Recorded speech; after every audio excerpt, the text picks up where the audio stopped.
আসসালামু আলাইকুম প্রিয় দর্শক মণ্ডলী, বিবিসি ওয়ান নিউজের পক্ষ থেকে আপনাদের সবাইকে শুভেচ্ছা এবং অভিনন্দন। প্রিয় দর্শক মণ্ডলী, আপনারা অবশ্যই লক্ষ্য করতে পারছেন যে বাংলাদেশ সরকার শেখ হাসিনা যে পালিয়ে গেছে এই স্লোগানে কিন্তু মুখরিত হচ্ছে ভোলাবাসীর কিন্তু একটা পক্ষ আমরা দেখতে পাচ্ছি। তারা কিন্তু হাজার হাজার মানুষ কিন্তু আজকে রাস্তায় নামে গিয়েছে, যা বাংলাদেশ মানুষের জন্য বিশাল বড় একটা পাওনা ছিল। আজকে আমরা সেটা লক্ষ্য করতে পেরেছি।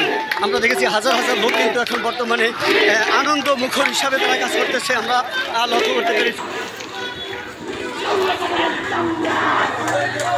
তো দর্শক, আপনারা যেদিকে দেখছেন আমরা চতুর্মুখী কিন্তু দেখতে পাচ্ছি যে একটি আনন্দ মুখর পরিবেশ কিন্তু ভোলাবাসী পালন করছে। আমরা দেখতে পাচ্ছি যে পালন করছে এই বিষয় কিন্তু আজকে আমরা চতুর্মুখী যদি বলি তাহলে দেখতে পারবেন যে আজকে একটা আনন্দ মুখর কিন্তু তারা পালন করছে এবং হাজার হাজার লোক কিন্তু এখানে অংশগ্রহণ করেছে এবং সকল দেশবাসী কিন্তু ভোলাবাসী আজকে ভোলা সদরে উঠে গিয়েছে এবং আনন্দ পরিবেশে তারা আমাদেরকে যে কথাটা বলেছেন যে বিগত 13 বছর পর্যন্ত তারা মুখ খুলে কথা বলতে পারেনি, কিন্তু আজকে তারা মুখ খুলে এক পর্যায়ে মাঠে নেমে গেছে এবং আমরা দেখতে পাচ্ছি তারা আনন্দের চিত্রে কিন্তু এখানে সকল লোক যোগদান করছে এবং বাংলাদেশ জামাত ইসলাম এক পর্যায়ে কিন্তু তারাও এখানে এসেছে, আপনারা লক্ষ্য করতে পেরেছেন।